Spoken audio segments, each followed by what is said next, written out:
pengacara dan tapak warisan yang ingin diajukan adalah kubu British Pillbox yang terletak di Kota Tinggi, Johor. Kubu British ini merupakan jenis tapak monumen. Kubu British atau Pillbox ini beralamat Kubu Lama, Jalan Mersing, Kota Tinggi, Jalan Jemaluang 81900, Kota Tinggi, Johor. Kubu ini dimiliki dan ditadbir oleh British, namun kini berada di bawah jagaan Majlis Daerah Kota Tinggi. Kubu British ini berkeluasan 12 meter persegi dengan ketinggian 8 meter. Ianya telah dibina pada tahun 1941 untuk berlindung daripada tentera Jepun. Seterusnya, saya akan menerangkan tentang latar belakang kubu British atau Pillbox di Kota Tinggi. Kubu British atau nama lainnya dikenali sebagai Pillbox atau kubu tinjauan dibina pada Perang Dunia Kedua oleh tentera British sempena berlindung daripada serangan tentera Jepun. Hal ini bertujuan untuk menyekat laluan tentera Jepun ke kawasan taklukannya. Pada awalnya, tentera British membina kubu kerana menjangkakan tentera Jepun akan menyerang ahli tentera mereka melalui jalan laut dari Kepulauan Singapura. Namun malangnya, tentera Jepun menyerang mereka melalui arah utara dan menyebabkan kubu ini tidak digunakan. Akhir sekali, nilai warisan yang dapat saya temukan adalah kubu British ini mempunyai kedudukan yang strategik. Terdapat sebanyak 5 atau 6 buah kubu British yang berada di lebuh raya Jalan Mersing, Kota Tinggi yang menampakkan kekuatan mental dan fizikal pihak tentera British. Susunan kubu di kiri dan kanan bahu jalan mampu melemahkan serangan daripada pihak lawan iaitu pihak tentera Jepun. Selain itu, nilai warisan yang kedua adalah memperkuatkan maklumat sejarah. Hal ini membuktikan keberadaan British di Tanah Melayu bukan saja auta, malahan fakta yang boleh dijadikan pelajaran kepada warga negara Malaysia. Akhir sekali, pengajaran kepada masyarakat Malaysia atau rakyat Malaysia dan penduduk sekitar.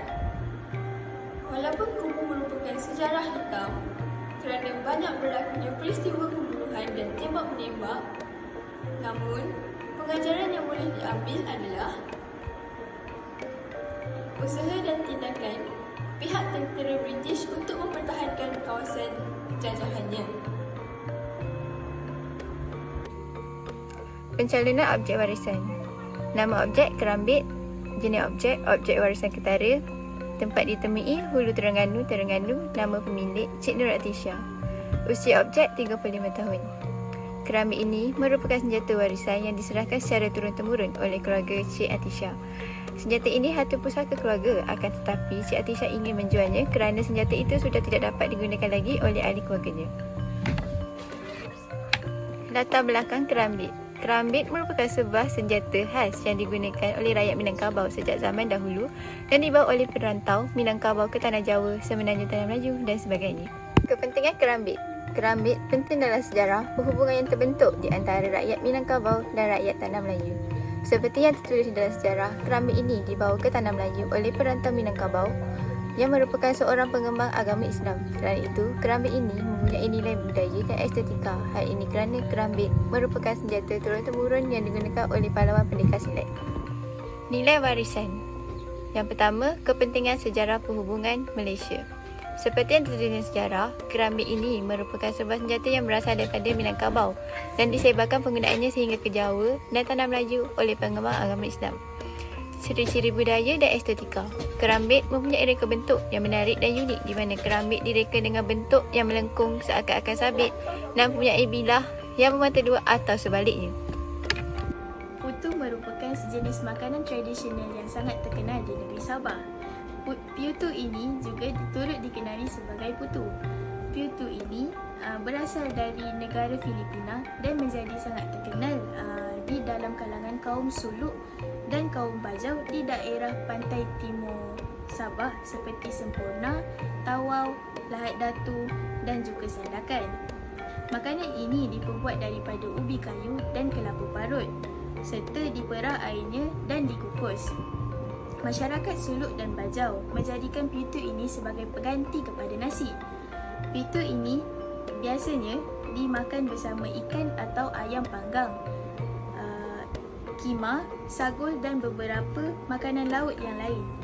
Hidangan ini dikatakan sebagai pembuka selera bagi pada siapa yang menghadapi masalah kurang selera makan.